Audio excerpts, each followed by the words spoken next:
it's Friday and you're watching The Biggest Beauty Project.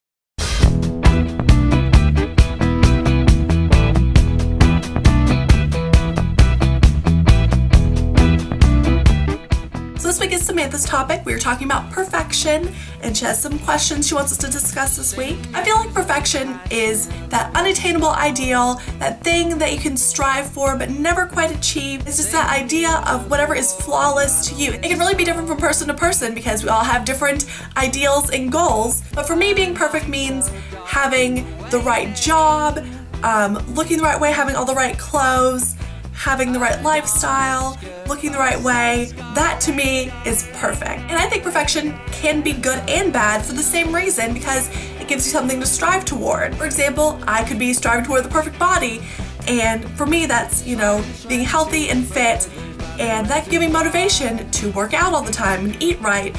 And it could be really great, and then I could become healthier even if I don't reach that perfect ideal. But there are people who become obsessed with having the perfect body, and sometimes their idea of perfection is really negative, and that's where like eating disorders come in and things like that. So if you become too obsessed with being perfect in any sense, if you become too obsessed with being the perfect student or the perfect whatever, it can be negative because it can have detrimental effects. And if you don't get that perfection, which you never will, it could be really harmful. I don't currently feel pressure to be perfect because I really don't care like what other people think of me, and I just want to be the best me I can be. I think it's like what Amy said, and that's really, all I can do. When I was younger, I really felt a lot of pressure to be perfect. What my ideal of perfect was then, like in middle school, I wanted to look like all the other girls, and I didn't. I was like 5'7" in the 7th grade, and everyone else still looked like little kids and still, could dress in junior's clothing, and I couldn't. I had to wear different clothing than everyone else because I was a lot bigger. And I just wanted to be like all the other girls, which in my mind was perfect. And I kind of grew out of that.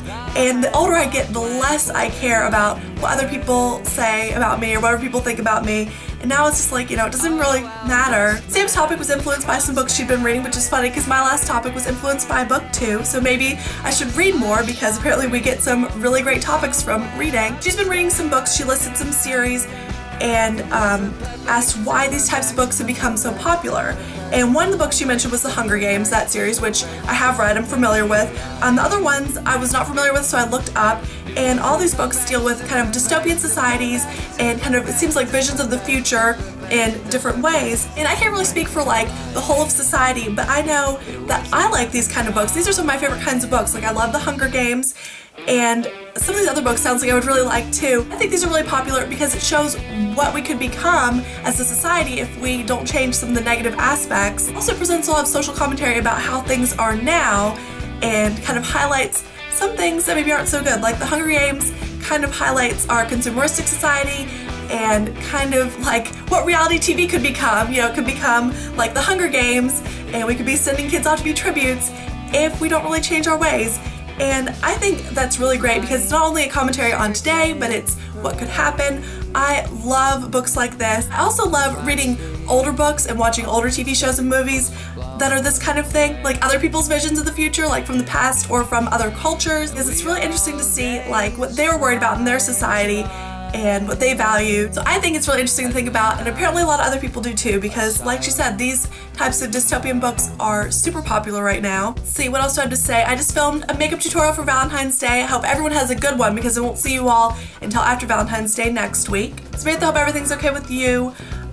Amy, you're fabulous, and I'm glad you like your wristlet and your socks and everything. Kelly, I love that you have an iPhone because now you can take pictures of your dog all the time, who is super, super cute. And of course, I don't have any pets. I have pet envy of all you guys who have such cute pets. And yeah, I love that you're on like Instagram and Twitter and stuff now. That's awesome. Caitlin, I love you. Nerds in a pod for life. I think that's all I have this week. Everyone have a good, safe weekend. Have a happy Valentine's Day. Personally, I'll be enjoying all the half-price candy the day after. Thank you all so much for watching, and I will see you all next week. Bye.